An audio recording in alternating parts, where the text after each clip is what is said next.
الله الرحمن الرحيم، والصلاة والسلام على أشرف المرسلين سيدنا محمد النبي الأمي الكريم. حبايبي ومتابعين على قناتي على اليوتيوب، أهلا بكم، كل عام وأنتم بخير. النهاردة 9 رمضان.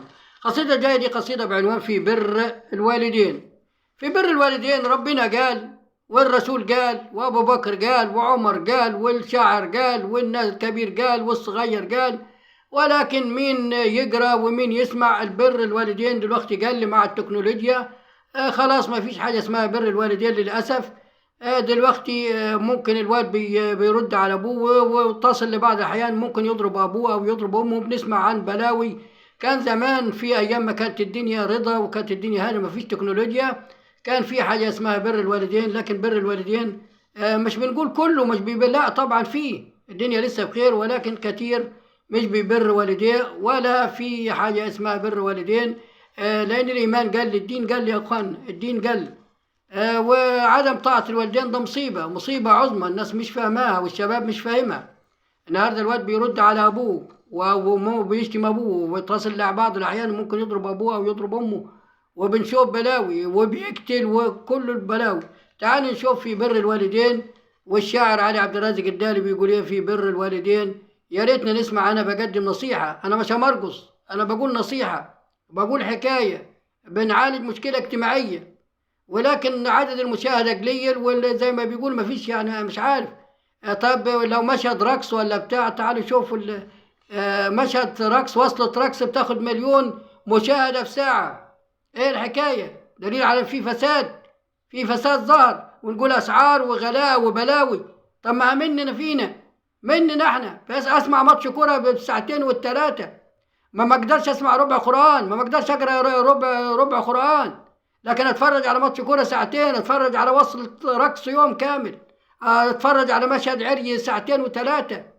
لكن مش اقدر اقرا ربع قرآن يا اخوانا، او اسمع ربع قرآن ابقى قلقان. وتقول لي ظاهر الفساد، فساد ايه؟ ده احنا قليل علينا ده بيحصل. اسمع في بر الوالدين. بقول ليه تعصي والديك وليه تكون جبار؟ ليه تبعد عن الجنه وتختار طريق النار؟ ده طاعة الوالدين فرض ما فيش خيار. عدم طاعة أبوك وأمك هيجلب عليك العار، وفي الطاعة أكيد يتكتب اسمك مع الأبرار. عصيانك لأمك وأبوك من شيمة الكفار. إن كنت عاصي توب وربك أكيد غفار، إن كنت عاصي توب وربك أكيد غفار.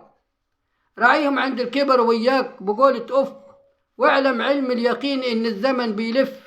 مصيرك تكون زيهم وعقلك أكيد هيخف. امسك لسانك عليهم، خلي لسانك عف. عمرك ما توفي جمايلهم ولو شلتهم على الكف. عمرك ما توفي جميلهم لو شلتهم على الكف. ده ربنا بيكرمك يا ابني عشان أمك، لأن طول عمرها شايلة همك، لأن طول عمرها عايشة تشيل همك. في الليل في عز الشتاء بتشيلك وبتضمك، وفي عز حر النهار على صدرها تلمك. بتخاف عليك من هوا لو لمس الهوا كمك، تبكي عليك من خوفها وتمسح دمعها في كمك. بتخاف عليك من الهوا لو لمس الهوا دمك، تبكي عليك من خوفها وتمسح دمعها في كمك. أمك هي الحنان لا خالك ولا عمك، أمك هي الحنان لا خالك ولا عمك. طاعة الأب واجبة وفرض عليك، وطاعة الأب واجبة وفرض عليك. دعوته مستجابة لو دعا مر عليك. لو انت صحيح تمرضك، ولو مريض تشفيك. بخير أو بشر تصيبك لو حتى فين أراضيك، بخير أو بشر تصيبك لو حتى فين أراضيك.